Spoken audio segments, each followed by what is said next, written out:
The Paracave Podcast, proudly brought to you by major sponsor Jack's Pale Ale, exclusively available at Parramatta Leisure Club, Shannon Cooney from Glenmore Park Realty, BTZD Clothing, and the official media partner of the Paracave Podcast, the Parramatta Times.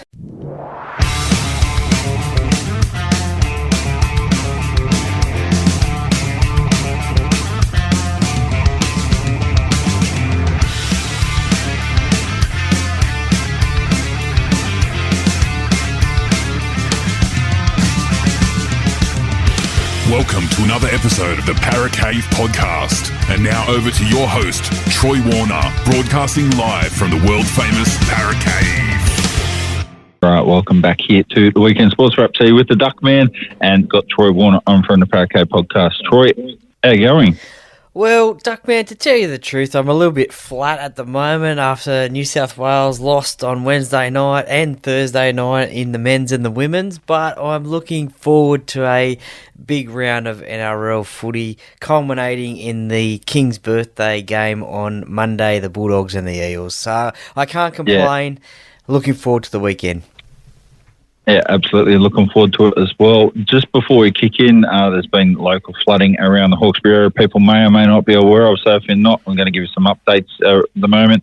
If you're in around the local Hawkesbury and Nepean area, you're probably suffering some level of flooding. So there is flooding in the Hawkesbury and around the area. Yarramundi Bridge is flooded and under. North Richmond Bridge is flooded and under. And Windsor is open at this stage. Water's right up near the deck of the bridge at the moment, and it's on its way up. We'll just go through some other stuff. So Jamison Town, it is getting pumped at the moment at Mulgar Road. They've got multiple crashes there as well. So some lanes closed there, westbound. Got holiday traffic and all this rain. If you don't need to be out, I would recommend you don't be out at the moment because it's not the world's best place to be.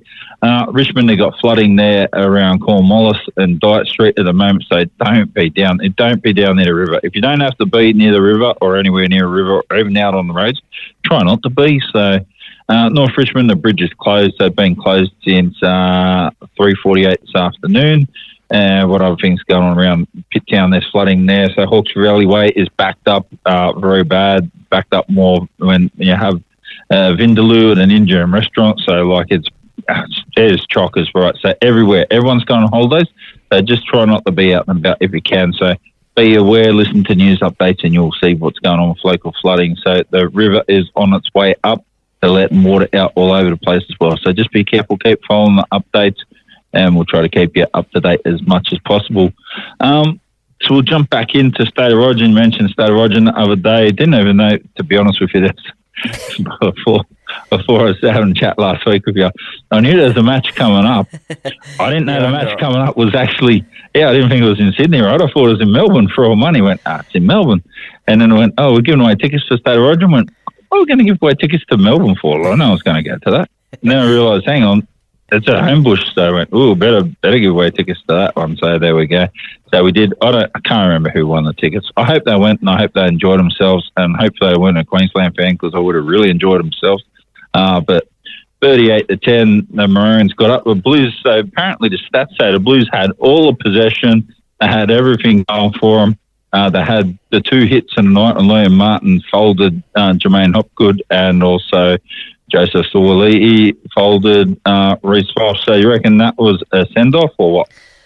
Well, it's a topical conversation at the moment, isn't it? I don't know.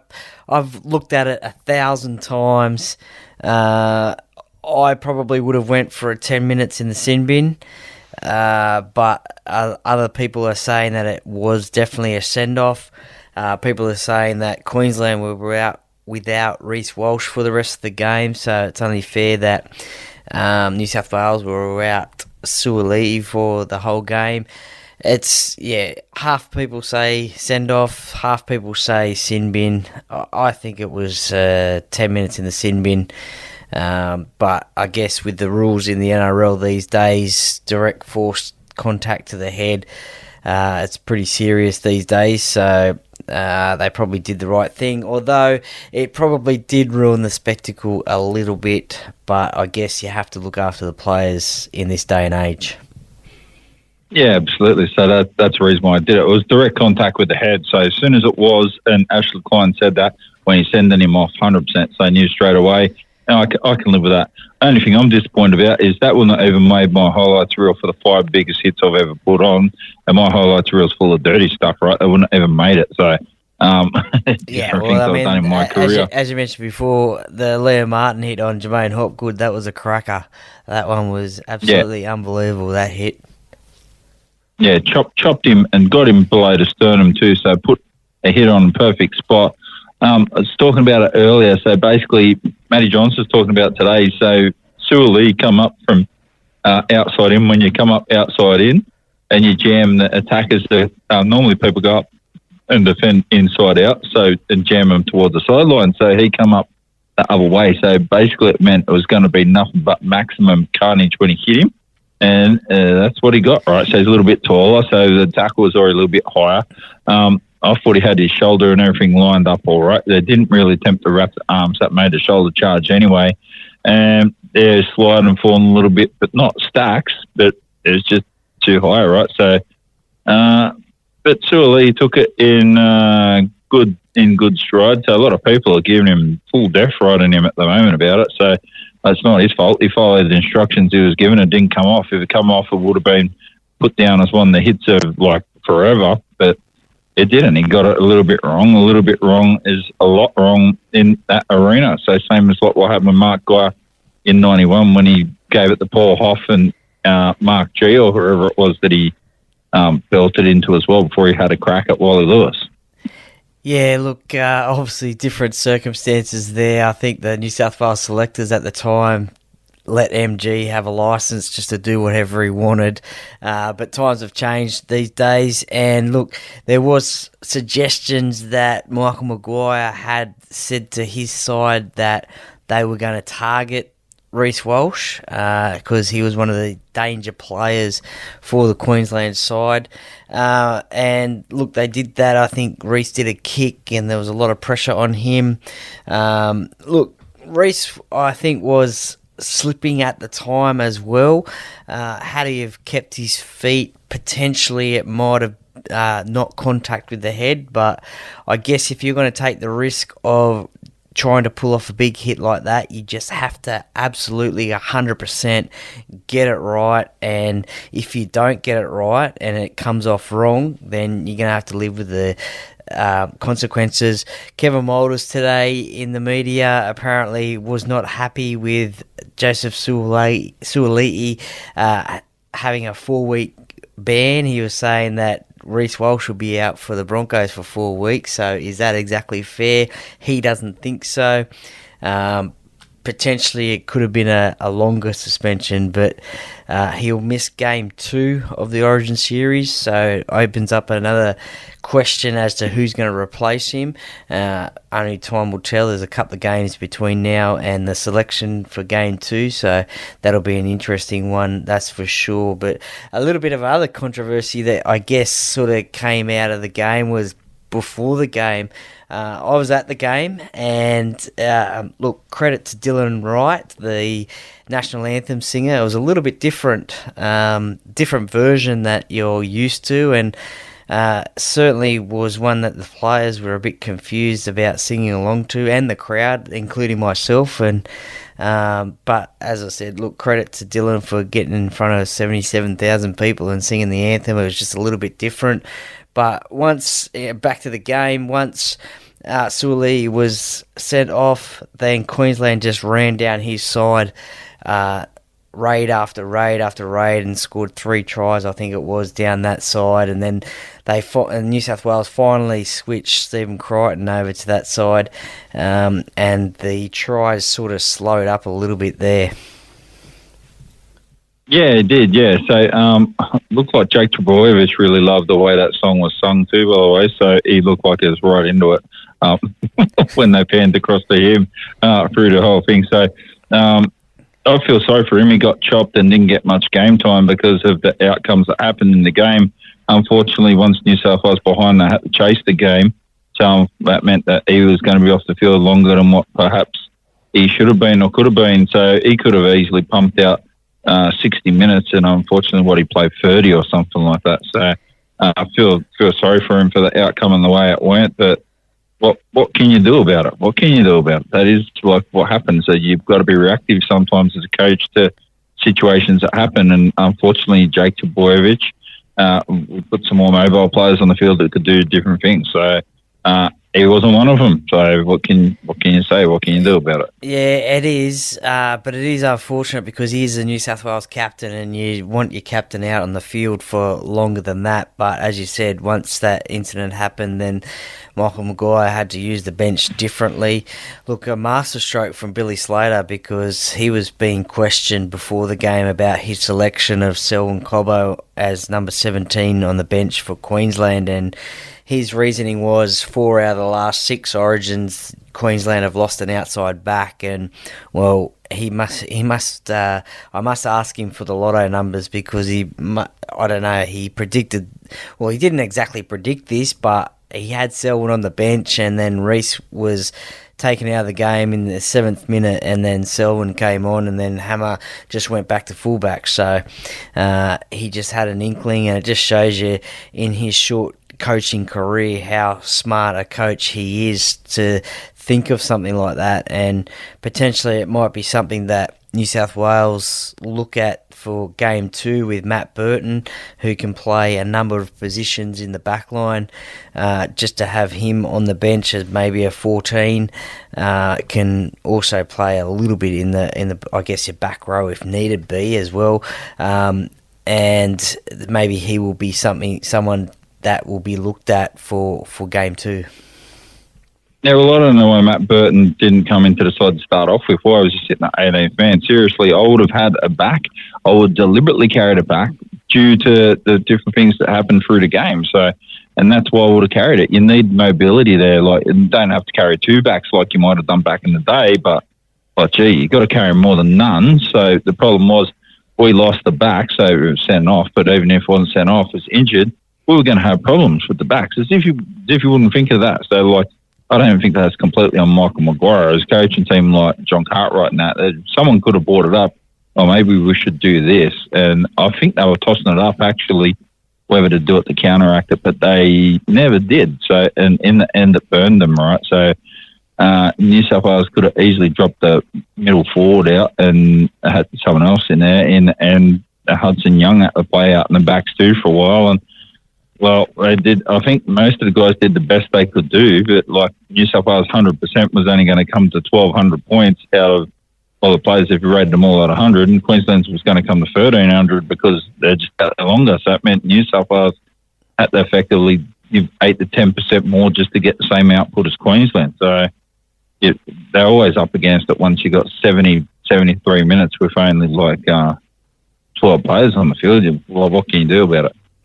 Yeah, it's certainly going to be interesting, the selections for Game 2 in Melbourne. And look, James Tedesco at fullback, he scored a try. He had a few errors in I think it was the second half, but that was chasing points, so he had to try something there. Just the last pass didn't come off. But overall, I thought he had a pretty good game. It's certainly going to be interesting to see what Coach Michael Maguire does for Game 2, whether Dylan Edwards is fit and does he come back in.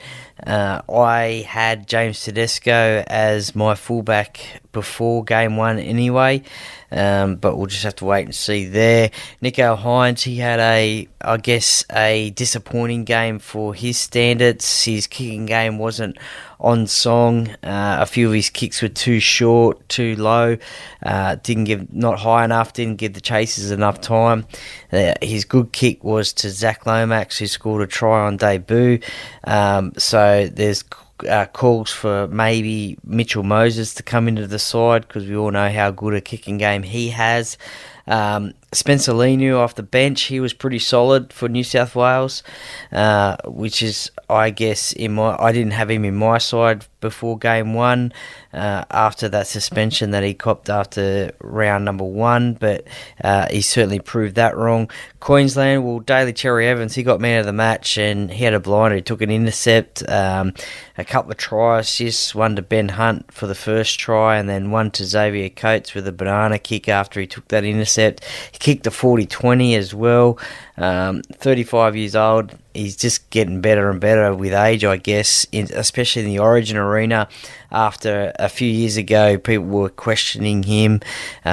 When he first got selected for Origin, he played a couple and then he got dropped for a long time. But then he's come back now and he's captain and he's leading from the front. And Ben Hunt was also one of the best players on the field for Queensland as well. Well, the thing some of these Queensland guys got, like Ben Hunt and Daly Cherry Evans, they know they're on heaps limited time at the moment. They only got another year or two, whatever, left in them sort of max. So they're just going out playing freely like I play tackle football or whatever, but they're playing freely, not worrying if they lose the spot, they lose the spot. If they don't, they don't. Like New South Wales always looks like they're under pressure. Now put all this other rubbish on the whole team. So they've lost. I think Michael Maguire is going to go with Dylan Edwards. It's going to change everything up, and I think he'll look at Latrell Mitchell, who didn't play because he was playing crap through the start of the year. South fans don't like that 0-4-3-4 4-4-0 5-5-3, but he's been playing rubbish. So I still wouldn't pick him. But people say, "Oh, I need his personality and his aggression." Like he's got to be consistent, but right, he's got a couple of games to be able to get it together, so he can do it 100%. I don't doubt it that Latrell's got the ability. But he needs to demonstrate that ability. He needs to put it on the ground now if he's serious about playing.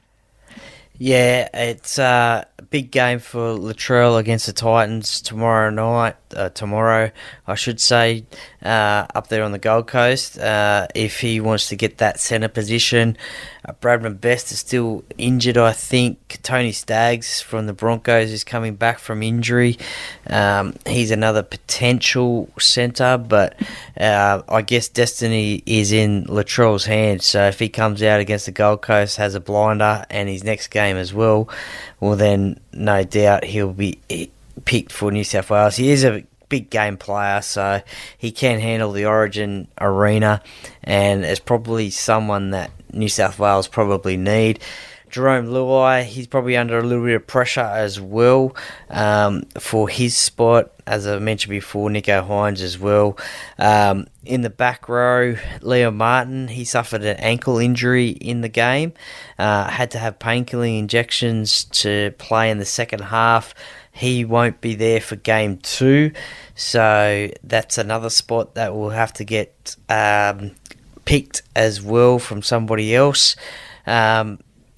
So there's going to be probably, I reckon, about 4-5 changes to this New South Wales side. For Queensland, they'll probably just stick with the same side, and even going into this game, look, they had injuries as well, with Big Tino and Tom Gilbert and Cameron Munster unavailable for this game.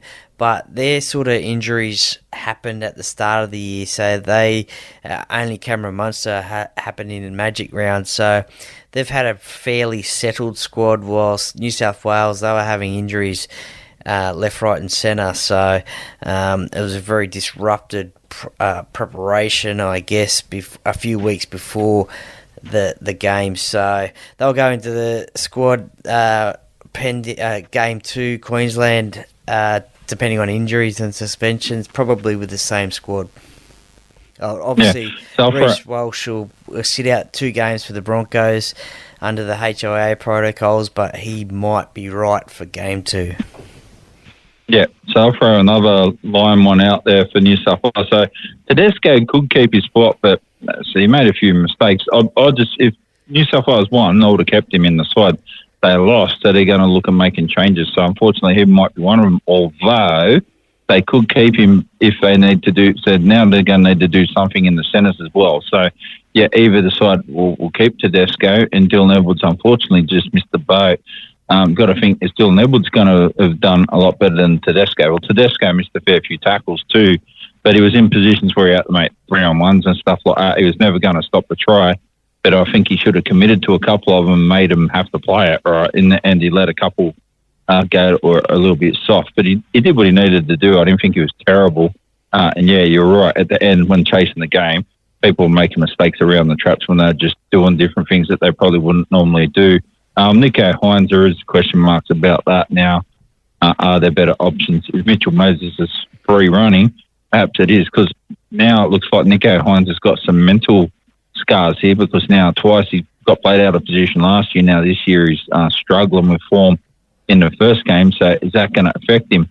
Potentially I'd probably carry him again, but if he bombed another one, then you got to bring someone in. You do have to bring in an experienced player then, so you would have to go for Mitchell Moses or another experienced halfback, whoever that would be, which really closes the door on your options.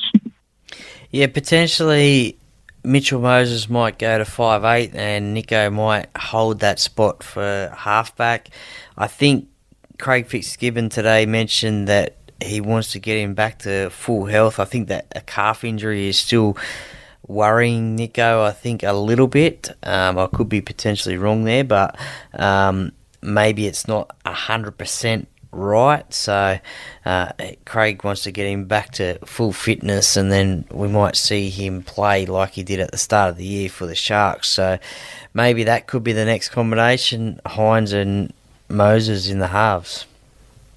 Yeah, people have brought up Cody Walker as well, South. Like I would have thought, when I watched him play against the Warriors, he looked, number one, angry. Number two, he just looked out of touch and old and slow. Like it had just passed him by too much now. So he's still a good player, but that an extra second on the ball makes a big difference at that level, right? You're not going to get it if you're not quite as fast. So who knows what will happen there. Let's go to the women's State of Origin so this was a humdinger last night there. The Maroons got up against the Blues in Newcastle 11-10. They had 25,782 people. And New South Wales, they picked up a couple of tries there. Queensland got a couple of tries, a goal each. And in the end, Lauren Brown slotted a field goal with only a couple of minutes to go to seal the game and take it to a decider.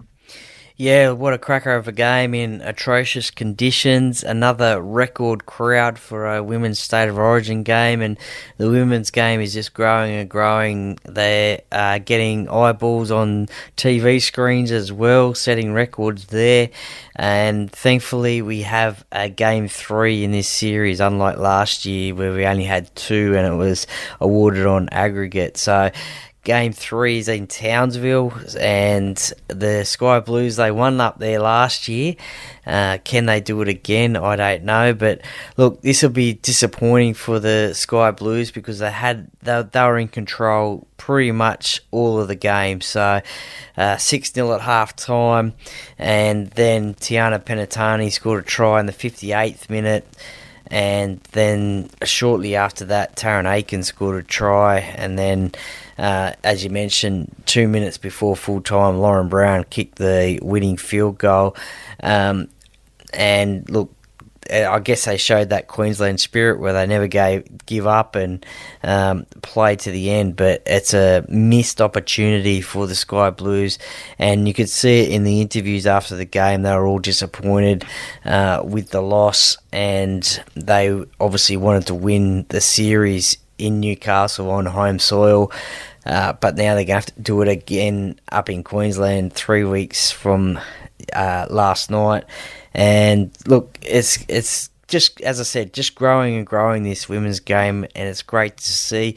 It opens up a question as well: should the women's game and go to 80 minutes as well instead of 70 minutes? Because look, I personally, I think that the women are fit enough to play 80 minutes, and I'm not too sure if you'd ask some of them if they would want to play 80 minutes. I'm pretty sure they'd say that they would.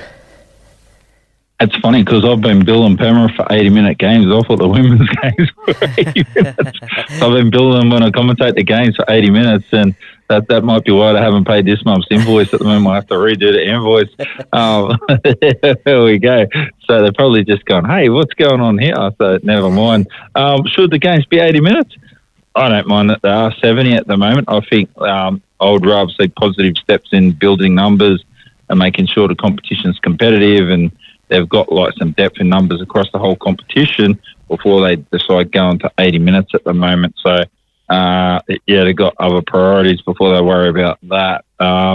One big thing is with the Olympics coming up, they're actually pretty hopeful. We'll put on an absolute sterling performance. So I only saw some of the highlights because I was at TAFE, unfortunately, last night, but that has got big numbers, big eyeballs, and it's going to be pretty appealing to some of the women's 7 rugby players around the world who really don't get any money for playing rugby, particularly the Australian girls outside of the 7 system. Do you think any of the NRLW sides might pick up some of the World Sevens rugby players, like from Japan or from England or New Zealand or anything like that? Because they've got a bit of money now they never had before, and the competition's pretty good and pretty strong. Yeah, definitely. I guess with the women's game expanding in the numbers of teams this year, and in further years it'll grow into more teams in the competition. Yeah, definitely that's an avenue to look for. I think we saw a few years ago now when the NRLW was on that Charlotte Cassie played for the Roosters, I think. Elia Green played for the Warriors, I think it was. So we have seen a few rugby players play NRLW. Emma Tonegado, she was a rugby player, and now she's a rugby league player. So, yeah, definitely, I think that's an avenue that potentially some clubs could look at. Yeah, well, there's a lot of players that are going through both of these sides and having a look at them, but I've seen and commentated in rugby union, so there's quite a few through both teams here. Yeah. And down the track, you've got to look at Charlotte Caslick and what she's done, and Australian women's 7s and all this sort of stuff. And I'd be looking at her. So now I know rugby league for women have been around longer than this. She would be the equivalent at a pioneer level of a Daily Messenger. What Daily Messenger did when he come from playing for the Wallabies and playing rugby union over to rugby league, that because like both sports let her just keep going to and fro, right? So she's playing 7s rugby, but she's playing NRLW. So they're happy to let her cruise around Dubai. Right? She's not in the Wallaroo squad anymore, so the Australian 15-a-side rugby squad, but she is in the 7 squad doing it full time and still playing NRLW. So you don't get to do that if you're like not a superstar player. Like her achievements and what she's done in both sports is so big. That's the comparable level. When we talk about in 20 years' time, 25 years' time, surely she's going to be compared along like the Daily Messenger for like the things that she's done for the game and the pathway she's created for the rugby players to come to rugby league. So rugby administrators really need to have a look at what they're doing, because they've lost some really good opportunities with some professional players there who are now going to go on and feather their nest and do quite well in rugby league, and have been doing well too. We'll kick into the NRL games for this weekend. Let's get back to last weekend, right? So how good were your tips? What, you got 1 out of 5? 1 out of 5, yeah, terrible. And thankfully it was Parramatta who I got right. Yeah, well, I got a duck egg, so Sharks should have won. The Bulldogs, don't know what they did. They decided they were actually going to play, and the Knights decided, I don't know, we don't want to do it. Penrith were off a bit, I think, but they were missing a lot of players. St George were missing a couple as well, but they were just able to turn it on after Flano ripped them up a new one. Yep. The Raiders beat the Dolphins, so I wasn't expecting that to happen either. And then the Cowboys side, they're going to overrun the Roosters. So everyone cooked me last weekend, not happy about that. This weekend, we'll see if it goes back to more normality. I actually did tip the State of Origin score and get it right the other day. I said the score would be 38-10. Unfortunately, I said New South Wales would do it to Queensland, so that didn't happen. So I just got you got the score right, the just wrong the way. team's wrong. Yeah, that's right. So it's all good. Dragons up against West Tigers tonight. I can't remember who I tipped, but I'm pretty sure I tipped the Dragons. They actually do look pretty good. They looked pretty good too without their good players the other day. So getting them back for tonight's game is going to be a big deal for them against West Tigers, who they are bona fide struggling at the moment. Yeah, so the Dragons, they get Ben Hunt, Jaden Sewer and Zach Lomax back.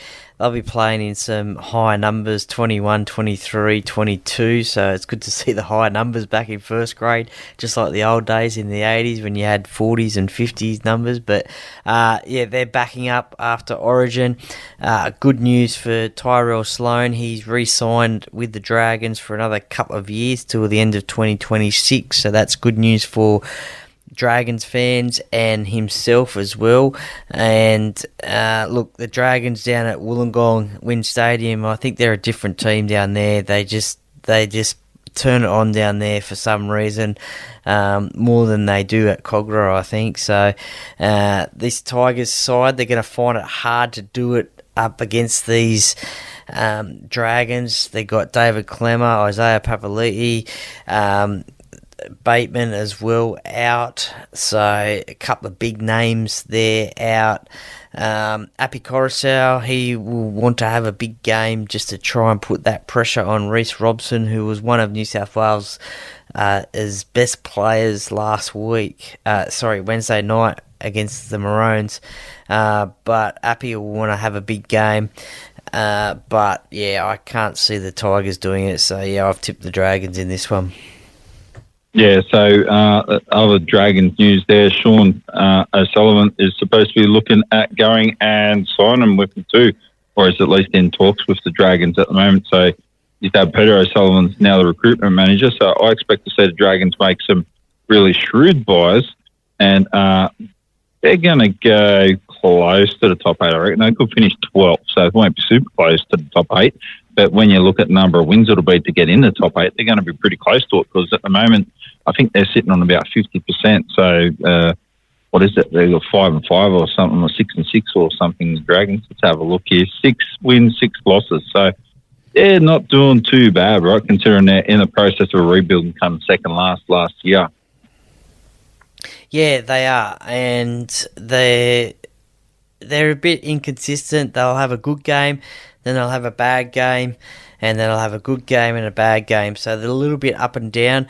This will be the first opportunity this year that they can go back to back for wins.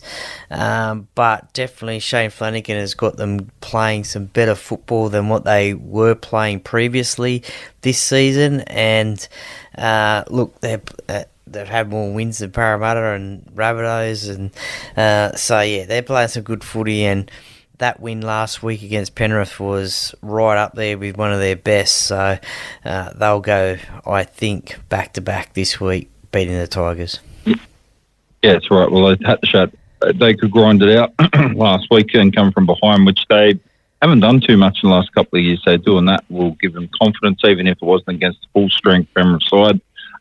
The Titans against the Rabbitohs, I think I'd pick the Titans to win this. The Titans have been pretty good all year, really. They could be much higher in the comp for sure if the ball bounced their way a little bit better. The drag outside of Rabbitohs, you got to be thinking Latrell Mitchell and Cody Walker. If ever in a day you ever have an opportunity to prove something and show what you can do, it's going to be the next couple of games leading up to the next State of Origin. You have a good chance of both getting picked. There's both good players. You've got to be playing for something. So, you know, Wayne Bennett's coming back next year. Some of these South guys, surely they're playing for their careers, and some of the guys will want to be getting on the right foot when Wayne Bennett comes in. Yeah, definitely. As you mentioned there, Cody Walker, he comes back from injury to partner Jack Whiten in the halves. And he and Latrell Mitchell will be wanting to have a massive game just to get in the eyes as the New South Wales selectors. The good news for the Titans is Kieran Foran comes back and Jaden Campbell comes back from injuries as well. So big boost for them. And look, I think they'll be too strong at home.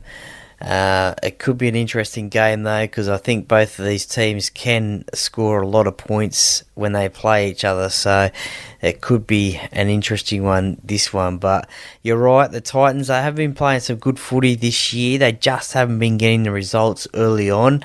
They've sort of had a sort of win-loss after the last 5 rounds. So they're a little bit up and down, but in those early games this year, they were competing pretty well. They just weren't getting the results. So, we'll see how they go against the Rabbitohs. I've tipped the Titans in this one.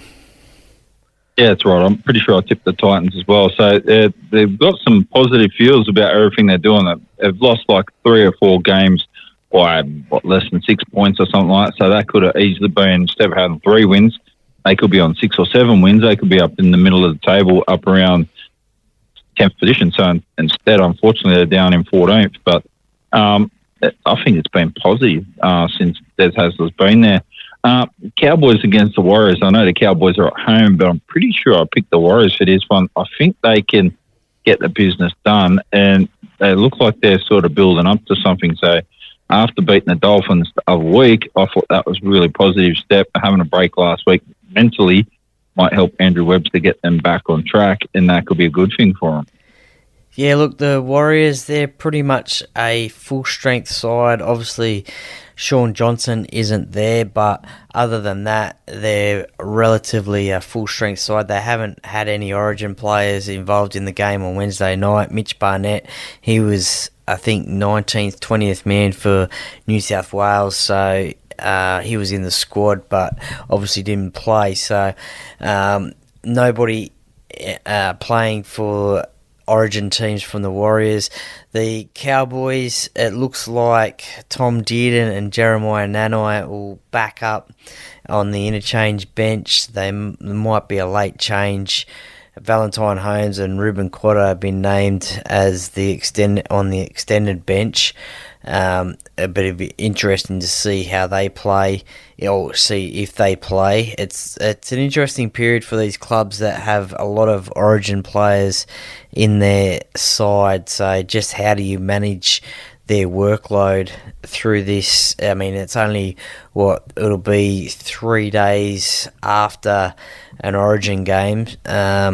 So I don't know whether you leave it up to the player or you nurse them through this Origin series and give them a break here and there after an Origin game. So it'll be interesting to see what happens, but I think I tipped the Cowboys simply because they're at home, but the Warriors, they could pull off an upset here. Yeah, it's only halfway through the season too, so you don't want to burn your players out. I would be resting them at the moment. So, well, if you're in Penrith's position, can probably afford to take a few losses. Like if you have 4 losses, that would be bad. But if you copped a couple in a row, well, it might just be like the cost of doing business with State of Origin, right? The Broncos up against the Sharks. I can't remember who I tipped for some of these sides. The Broncos, I think they can beat the Sharks because I think the Sharks have got some mental scars here. They're starting to take some losses now against the Eels, against the Panthers the week before. Absolutely pumping them was no good. They did beat the Roosters the week before, which they showed some real steel about that. And they beat the Storm the week before that in Melbourne. So they get them done by Penrith 42-0, then losing to Parramatta last week. That is going to hurt them, and I think that might have been why I picked the Broncos. Yeah, Broncos at home I've tipped. Reece Walsh is out, replaced by Tristan Saylor. Wendell's young bloke. No Adam Reynolds still, but it looks like their Origin players are going to back up. They've been named in the squad: Pat Carrigan, Payne Haas, Selwyn Cobbo. So it looks like they're backing up in this game. And no, Nico Hines hasn't been named for Cronulla. So Cameron McInnes has been named as captain at lock, so he's backing up. And yeah, look, it's another big test for the Sharks. As you mentioned, they've had 2 losses in a row now. This could be their 3rd. And look, they started off the season really well, but now they're playing some quality sides and just finding it difficult to get those wins. So, big test again for the Sharks, but I've tipped the Broncos in this one, probably because it's at home and they can get it done. Yeah, the Broncos have just had players in State of Origin forever and a day, so their man management of State of Origin players, and they do sit players out, they don't care too much. They'll just go, well, this is just what's happening. So I would expect a stack of their guys not to play just because they can persevere and get through it. The Storm are up against the Knights. So even though the Storm are pretty heavily depleted, I would think that on the back of the Knights loss last week and being in Melbourne, the Storm surely is going to be able to roll over the Knights here. Yeah, I think it'll be no question there. I think the Storm will get the win. Storm have jumped up to the first place on the ladder. They are easy favourites in this game. Newcastle, they were atrocious last week, to be honest. 32-2 loss to the Bulldogs at home. I can't see Newcastle getting this job done. Harry Grant is named for the Storm after Origin, and it's a pretty strong looking team, so I think they'll get the job done easily. Yeah. In the next game, Panthers against the Seagulls, I think I picked the Panthers because they're playing at home. I knew they're going to be missing a few players. I think they're missing all their Origin players. I don't think one of them's backing up. And the Seagulls, they got the job done against Penrith before. The reason I should have picked against Penrith, and the reason why is not because of that, but Penrith haven't played very well in the last couple of years, like probably the last 4 years, when it's absolutely smoked rain. So, with the exception of grand final back in 2022 or whatever against Parramatta, when Penrith had to play when the weather hasn't been flash, they haven't done the best job in the universe, except in the matches when they've absolutely needed to. So, I'm just wondering where their mentality's at. The young players, they're all aiming up. They're doing a good job. If you strip the guts out of 6 players on one side, you're going to struggle, right? And I'm pretty sure most of the Seagulls guys are backing up, like Daly Cherry Evans and that. Yeah, well, it'll be interesting to see what the weather conditions are like on Sunday. As you said, they haven't had a good track record in the rain of late. But Liam Martin, as I said before, has done an ankle injury, so he won't be playing.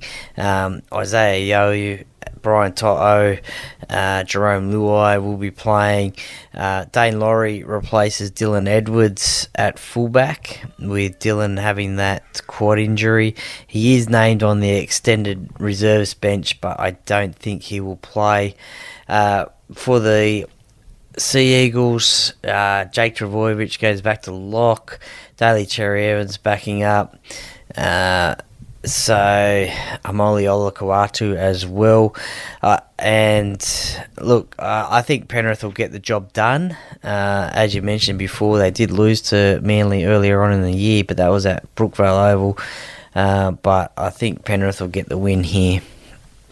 Yeah, and Manly were on fire at the time when it happened too, but now they're inconsistent as well, right? So, which is funny because they've got some of the best players in the game in the side. So, yeah, we'll see. So, I did tip Penrith, but yeah, I wouldn't be surprised them slightly if they drop the game. We'll just see how it goes and what both sides look like when they go out on the field on Sunday. And Monday got the classic battle of the 80s, Bulldogs up against the Eels. So that's 4 p.m. You getting out to that one on Monday, Troy? I haven't decided yet. I may just watch it in the Paracave, to be honest, but they're expecting a big crowd. I think over 30,000 tickets have been sold. So they could potentially half fill Accor Stadium on Monday. King's birthday Monday, and funnily enough, the King, Clint Gutherson, is playing his 200th game on Monday, so maybe that could be a good omen. Another, I guess, rehearsal for Mitchell Moses as well.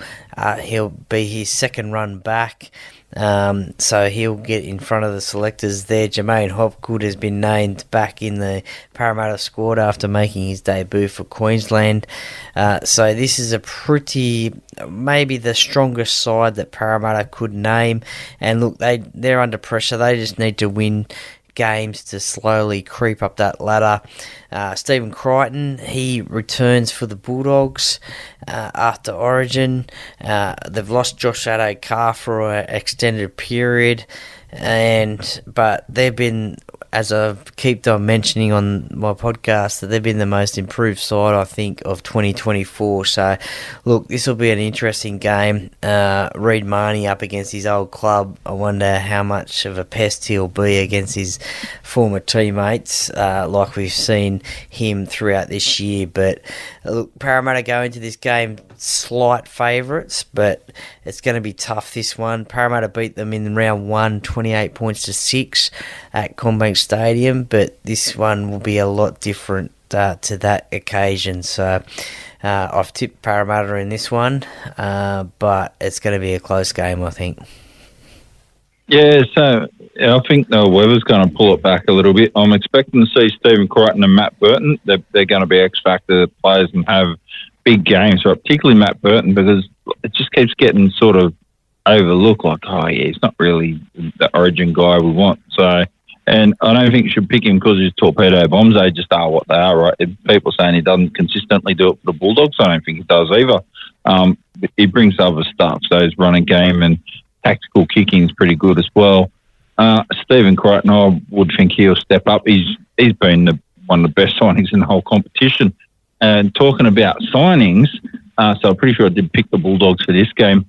Tavita Pangai Jr., what's just come out of retirement again now and signed with the Dolphins. And other news is Jed Cartwright is left. Can't remember who he's playing for. He's just left to go Newcastle. Over to play.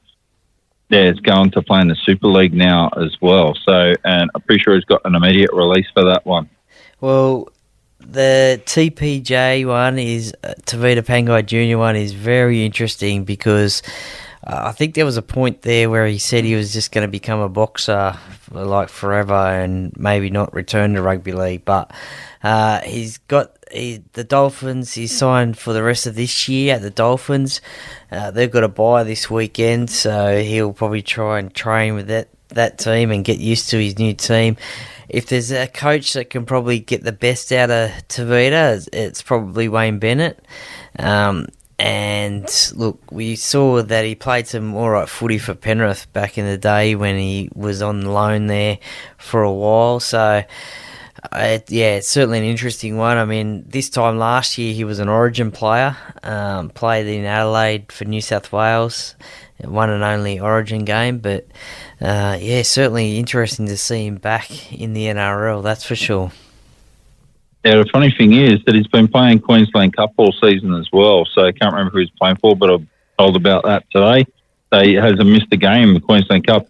If you saw his last fight, you'll understand why he decided the boxing's not really for him now. So he went out against someone that knows what they're doing, and they gave him a licking, so a pretty bad one too. And I think he just realised, this is a bit tougher than what I thought it might be. Yeah, when people are punching you in the head, and that's the only thing they got to worry about, and they don't have to worry about getting shoulder charged or hit or tackled or any of that stuff. It's a different game, so particularly when they're used to being punched in the head. So it's a different sport altogether. Boxing. Take my hat off to anyone who does it and anyone who's good at it. He can obviously have a bit of a crack, but when you fight someone that actually can have a crack, and he's a heavyweight fighter. So he's fighting against big guys. Those big guys, they hit pretty hard and it hurts pretty bad. So and he not terrible. Can't punch in rugby league anymore. So he's just safe. Yeah, that's right. Yeah, so it's safer there. So he's going to be all right. No one's going to box his head off in rugby league. Monty Beetham's not around anymore anyway. So he was the beast that was causing the most problems anyway. So it's all good. All right. So I'm commentating a game tomorrow. So it's first. Have you ever heard the Luke Lewis Cup, Troy? No, I think it's a new thing, isn't it, between the Panthers and the Sharks? Yeah, new thing that's started this year. So Luke Lewis has announced that they play for the Sharks and he played for the Panthers. I think he played Blacktown City as a junior in the Panthers before he moved up into grade and that as well. So Luke Lewis Cup is between the Penrith Juniors reps team and the Cronulla Juniors reps team. So they're not juniors; these are all men. But the qualification is they've got to be playing grade in the club football competition in the local district this year. So Penrith's up against Cronulla tomorrow, commentating that game, co-commentating that one with someone who I don't know yet, down at Courier Park at 3 p.m. down in Cronulla. I spoke to this guy, and he sounds like he's going to be a bit of a circus show and come with he's got all this stuff, telling me smoke and mirror stuff, so I don't know what's going to go on. But I can tell you now I'm not going to co-commentate to him, so that's not how I commentate. And, this guy, we'll see what his smoke and mirrors are. He's trying to get me to give him some details about the side the other day, and I said, I don't know, who's in the team? So I knew, I just wasn't telling him. So, but it's all good. So we'll be passing where on. can we hear this at all? Where can we So hear this anyone commentary?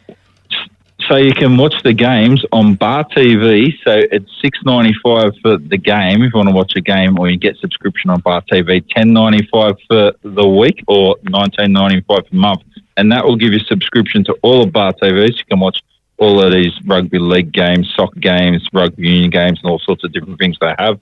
Bar TV cover all of the Penrith District Junior Rugby League games for the year, and I'm talking about everything from, I don't know when they start doing it. I think it's like 16s up or 17s up was all the Sunday stuff. So they cover all the men's and all that stuff. And when it gets into finals and all that, they cover all of that as well. So Mini Rabs didn't want to do it. Michael Poncello, one of the young guys to commentate with. So I got to step up and get the first cab off the rank here. So it's a chance to put in a Don Bradman style performance tomorrow and make this Cronulla guy look like he's the showman that it like is. I can tell you, it sounds like he's trying to sell me a car. When I was chatting to him the other day, I was thinking, mate, I'm commentating football. If you tried doing any of this stuff, mate, you're going to be getting a bit of Jackie Chan. So let's just keep it all simple. So We'll have fun. but yeah, be able to catch that. So on Bar TV, you can get more information about it too on Panthers Juniors on Facebook and Instagram as well. So you got a lot of details about it. So 3 p.m. kickoff.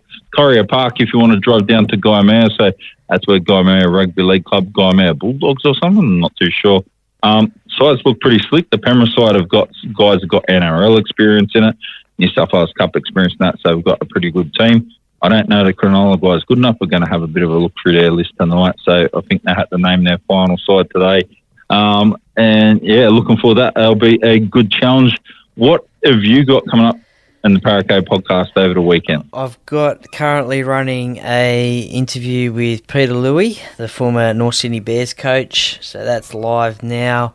I'll be doing a game day preview for the Eels and Bulldogs game on Monday. So that'll come out maybe Sunday, maybe Monday morning. So a little bit there. I've got a Origin review podcast out now as well from the game the other night as well. So a little bit there to keep you entertained over the weekend leading into the new week. Yeah, there you go. So that will be good for everyone to be able to catch that. It's going to be plenty of wet weather, so everyone would have noticed before 7. I didn't announce any local sports this weekend. There wasn't going to be many on anyway. But pretty much the leftover stuff that there was going to be. It's been more stout. So this weekend was pretty much just chopped from the rain. And anything that wasn't chopped being a long weekend, there were some sports that were shifting games anyway. So, yeah, unfortunately, that's what looks like will happen. Troy, thanks for coming on tonight. I really appreciate your time again. And look forward to seeing how the NRL goes over the weekend and seeing this game tomorrow when I finish commentating it. I'll make sure I send you a link so you can get on and have a look at it. And I'll cut out some highlights. Hopefully see a fair bit of different stuff coming. The guy told me I'm going to have to climb up in scaffold, and tomorrow he goes, bring an umbrella. Mate, if I want to die, I'll just stand up on an electrical tower and hold an umbrella and hope I get hit by lightning. So not doing that. You can do whatever you want, buddy, so I'll do my own thing. Well, Duckman, you enjoy yourself tomorrow, and listeners, enjoy your footy over the weekend, and hopefully your team wins, and I'll catch you soon, and go Para. Yeah, absolutely. Go Para. Hopefully Penrith will beat Manly and just beat the stinking Manly players. Right. Yeah, 100%. Yeah, let's knock them off. So I want them to go back to Manly and be very disappointed, so we can at least give them something that shows that we care about the State of Origin. So, Troy, thanks for your time. No worries. And I'll chat to you again next week. Thank you, Duckman.